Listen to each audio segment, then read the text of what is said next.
Okay, what does it say on there? It says to check the float height at sight glass. Float height. Okay, can you hand me a screwdriver? Yep. Okay. I think you're supposed to check this is running, but I want to start it just to see if it's coming out too much right now. Okay. Just a slight trickle, I think, is what's normal, right? Probably. Okay.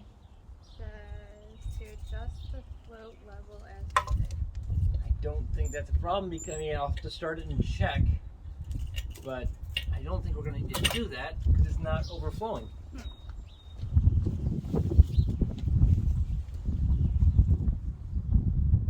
Huh. What are you trying to do? Well, you know. Oh, man, sorry. They're chocolate covered. Come on now. You know when we're driving, when we slam the gas down and it kind of stumbles before it goes? Yeah, like it's starving for gas. Something, I don't know what. So that's what we're trying to solve. And then again, you're on it a little bit harder, and it's like, so I'm just trying to figure out if we can tune this up to make it not do that. Well, I was doing some research, and I read that Holley might have a fix for that. Okay, well, you probably did a little more reading than I did. Well, let me see if I can find it here. I think it's in this box here. Well. Whoa! Don't scratch the paint. I guess a Holley Sniper would solve that. Would that work? We'll give it a shot. All right, that's what my research said. Thanks, babe. You're welcome.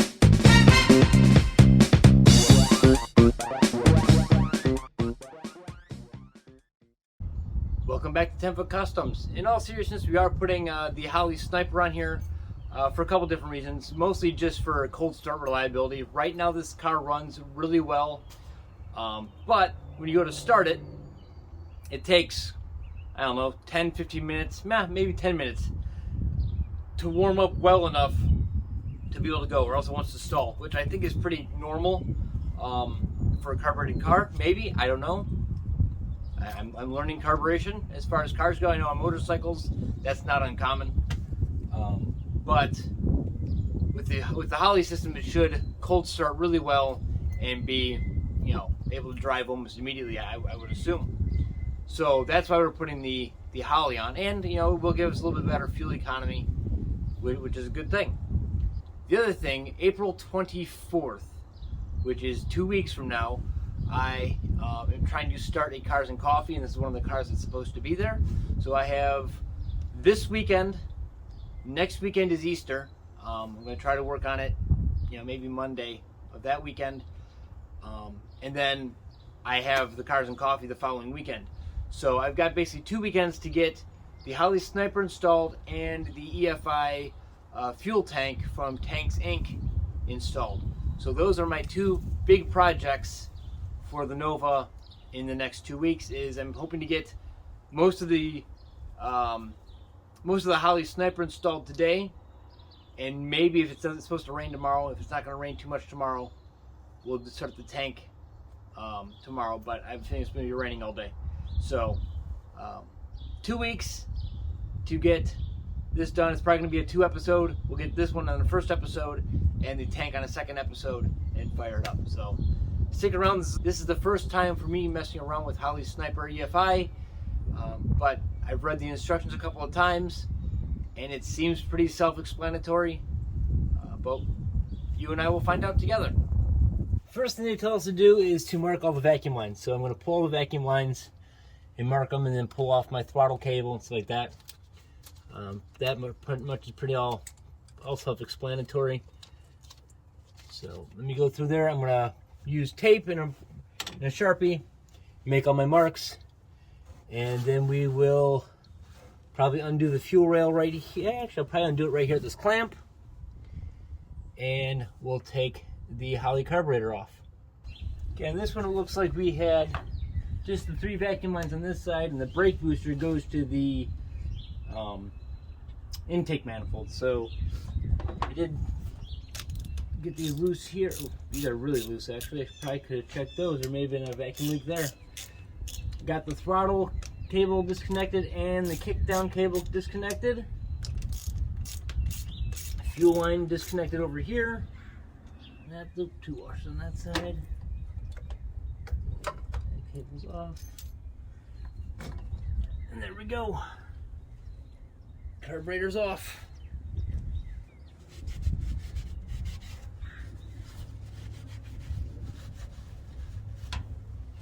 Clean that up a little bit. So this Holley setup is pretty good. Obviously you get the Holley Sniper EFI carburetor, gasket sets, wiring harness. You get the in-car screen and programmer, the O2 sensor, water temp sensor, I think one other sensor's all in there. And then you get fittings and fuel pumps. Now these fuel pumps we're not going to be using. Well, this is a fuel filter. It's a fuel filter. But the fuel pump that comes with this set, we're not going to be using because we're doing the Tanks Inc. EFI fuel tank. So it's going to have a fuel pump in the fuel tank. So that we're not going to use. But you get the fuel line. You get a whole bunch of fittings. This really is just a complete setup other than the tank. And if we had a car that had a return line to the fuel tank, we could use everything here and we wouldn't even need the EFI fuel tank. But because I didn't want to have to drill and weld and put in a return line, we decided we'd go with a EFI fuel tank and make it a lot easier on ourselves. So, but yeah, this is the whole thing. And then they have really good instructions. I've read through them a couple times, and they're pretty good. So I'm going to mount the EFI, and that's the first step. Put that on there with the gasket, and then we can start hooking up the throttle cable and kick down and get some of those stuff wired in.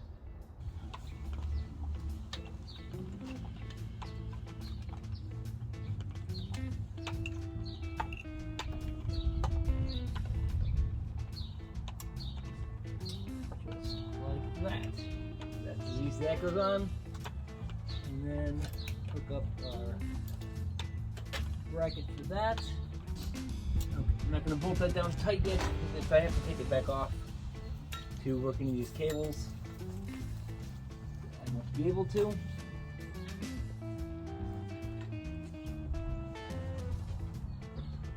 So, the book here. It tells me which one to hook up for if I'm running a Turbo 350 or Turbo 400. I think it's what it tells me. Aha. Not a Turbo 400, the 700 R4. So this bottom one is for a Turbo 350, and the ball stud for my throttle is supposed to go up into this one here. That's about right. So I'll pull those off the old carburetor and install them onto that, and we'll have that set up.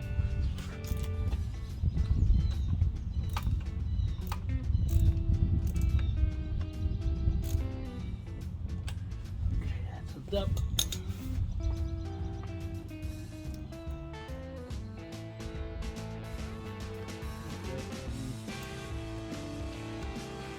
Linkage.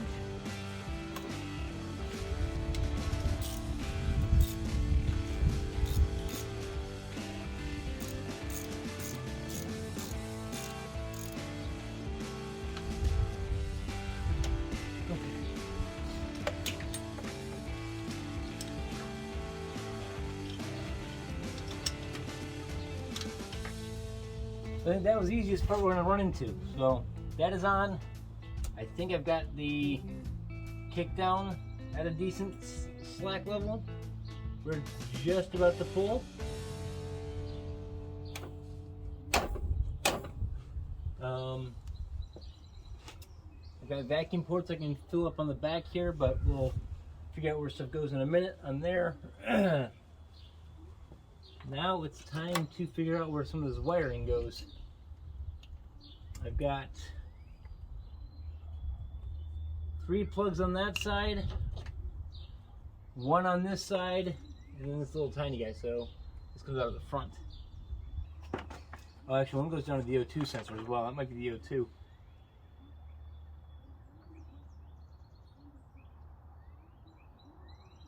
Okay, the carburetor, as it's sitting right now, this guy is water temp sensor, which I believe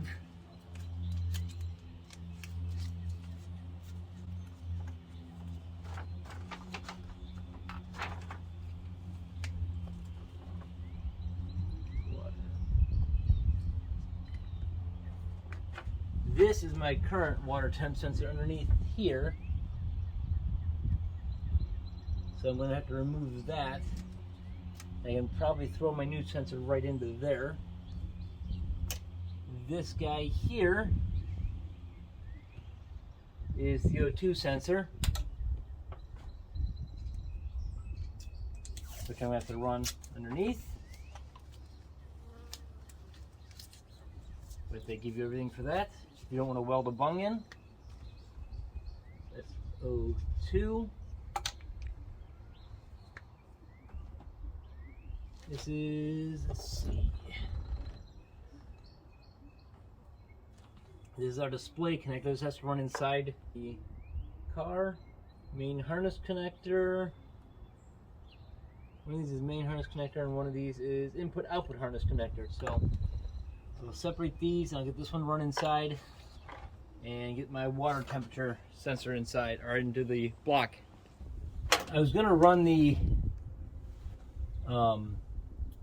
temp sensor right here where this other temp sensor line is, to the one in the gauge that's on the dash, but this was not going to fit in there, and I don't have the adapter.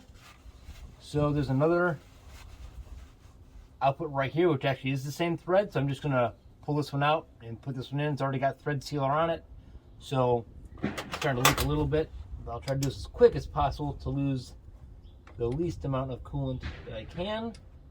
And then this top one now is leaking because I messed around with it, so I'm probably going to have to pull it out, re-tape it, and put it back in, but that's fine. I can do that.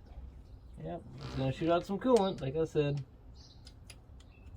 Oh, it's going everywhere. Come on, thread in. There we go. We lost a little bit. Not too bad, though. Oh, I hate coolant. Coolant on the hands is awful.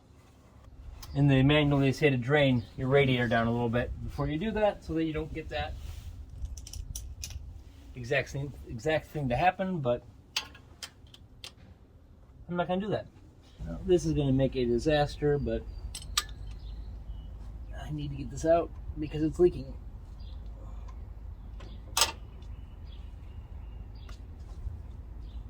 And that is in a really bad spot against this hose. So I don't know if I can get it out. Yeah. Oh, okay, there it goes, I think. Aha! This is just going to make a mess, and we're going to have to deal with it making a mess.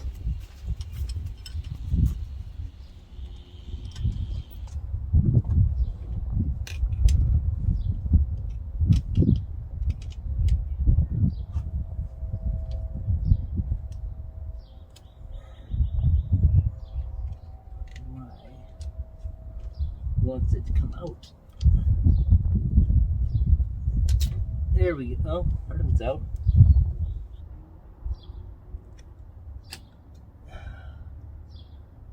Okay, that piece is out. Okay. So I'm going to run to the store and see if I can find either a plug that is this to go into plug off this hole, or one that goes into this and then I can plug it back in and plug off this hole. This is fine, but that's got to be plugged off. And yeah, that's our next step. picked up our plug. Get it in there before this coolant gets to the top of this hole. It's slowly creeping. Hopefully we can get that in there. Got some liquid spread sealant. Oop, well, that will make it come out the hole.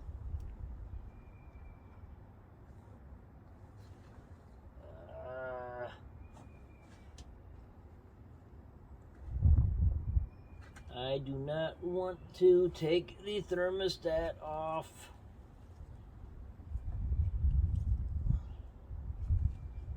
Oh, we are so close.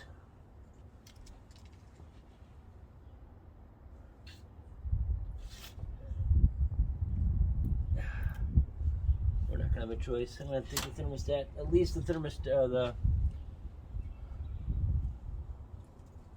at least the line has, the hose has to come off. Ah, things I was trying to avoid. And there goes all of our coolant.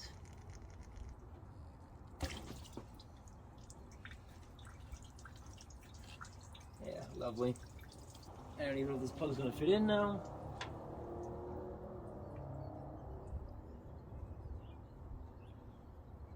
And the answer to that is no. I don't want to have to replace the thermostat gasket on this car. It's literally just got to go over a hair bit.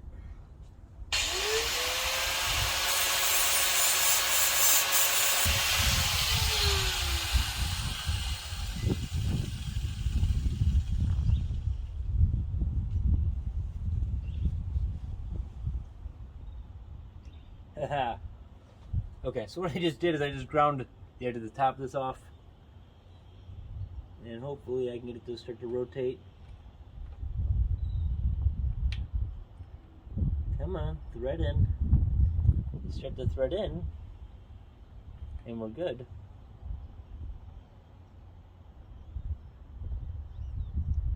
Think like that.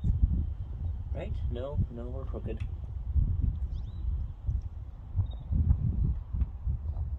There it is. Woohoo! I didn't take the thermostat off. Okay. I think that should be sealed up. Here's where we are so far. Got that port plugged off. This sensor is in. That's the new water sensor that goes to this plug here. These are hooked up. And then I just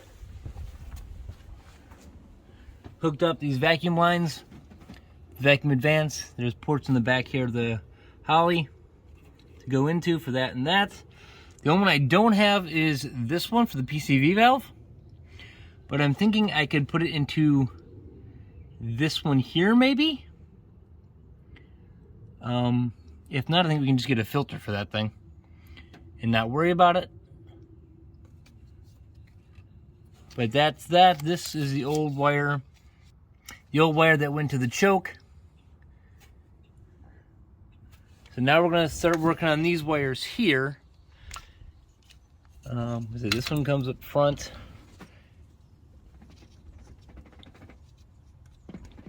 And gets snapped in there. I'll probably just run it along like that.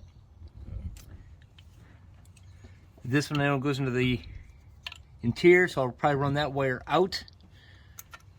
And I have to figure out what plugs into these here. So that's what we're doing next. Now, one of those things I just found out is I am going to have to move the throttle bracket because I can't get my Earls fitting in to run my fuel line. So this bracket is going to either be modified or changed or something, so that I can fit this bracket in, or fit this fitting in for my fuel line. So I've got this harness here that has a relay in it, which I think is our fuel pump relay, and a fuse. So I think these wires go to our distributor. See what it say? They're nicely labeled. Crank signal ground, crank signal positive. And this is coil input negative. Okay. And then this pink wire is not labeled, so I have to look in the book to see where that goes. These wires, I do believe, go directly to my battery. According to this, the purple and green on here don't get used on my setup. And I don't have a coil on this car.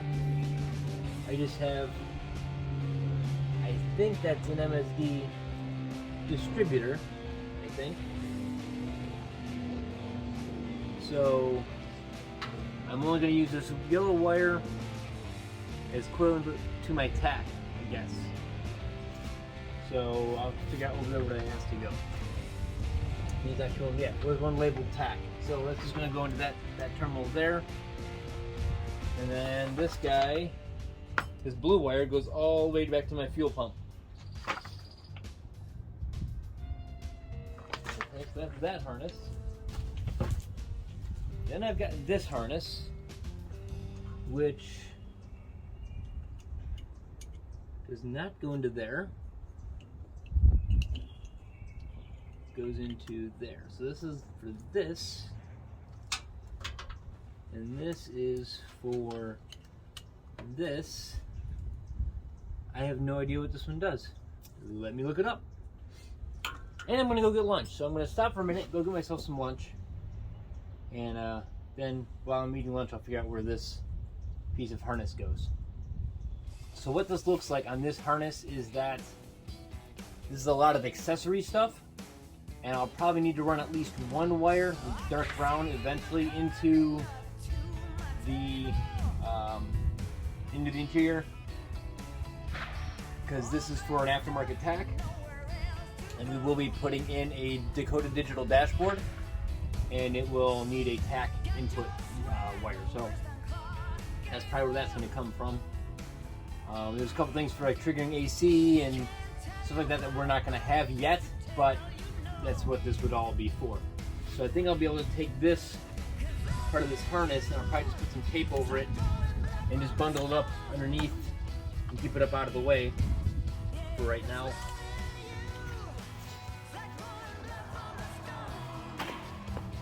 Just a couple things that we're gonna have to try to track down.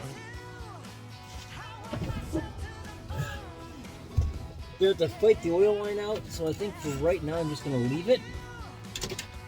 And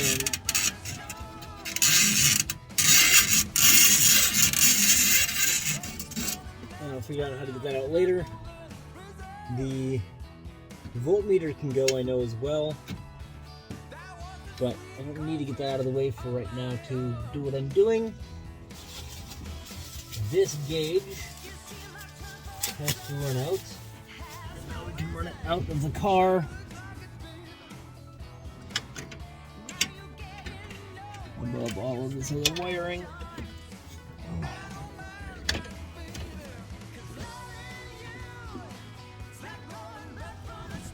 And where was that hole? Right. Okay, maybe.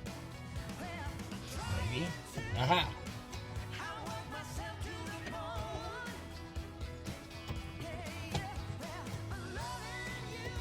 Okay.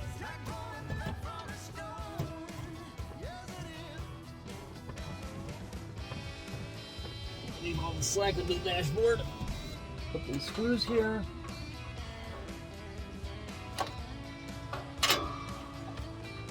Mount this guy.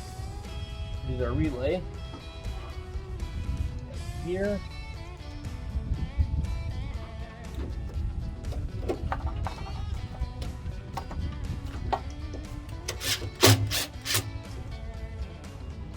There. Mount this guy.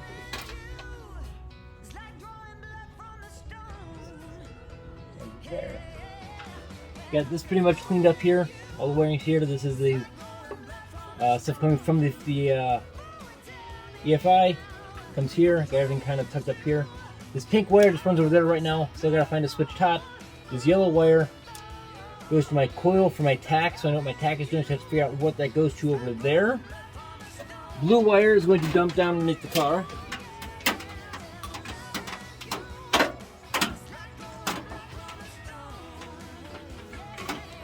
This blue wire is just going to come down along the frame rail. Goes back to my fuel pump. Get down there.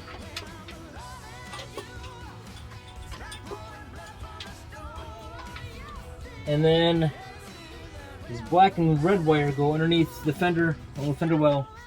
And they come out here. Those are going to go direct to my battery. And that's that part of it. So I think as far as that goes,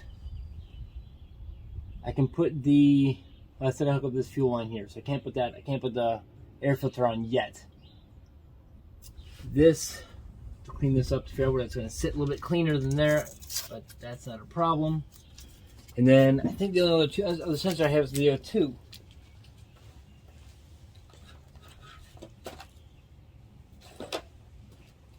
So this is the O2 sensor.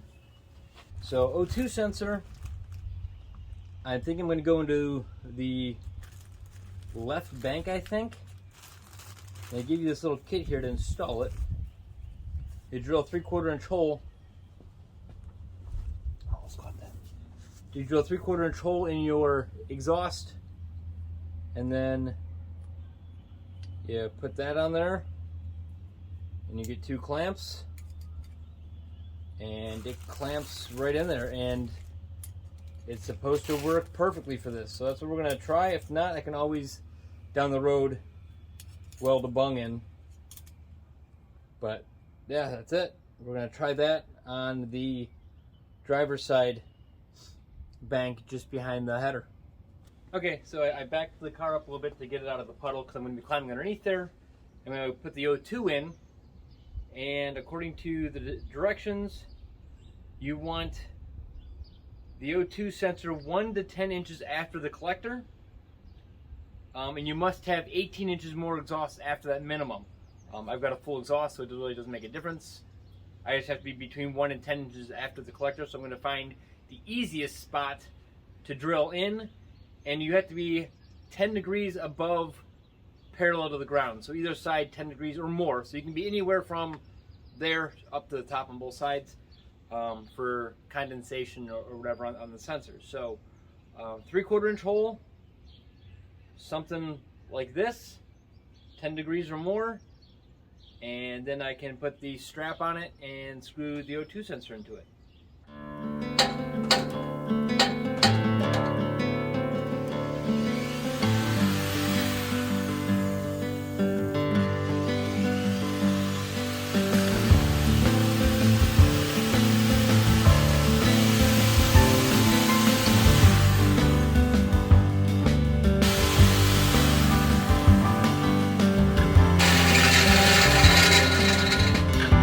What we accomplished down here.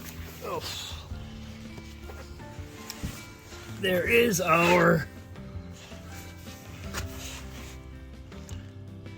there's our O2 bung. I do believe I'm over 10 degrees, at least close to it. And then the wire goes up there. It goes up that way. Then I'll pull it up. I don't know if I want it sitting here, which is weird. It wasn't doing that before. It should be okay though.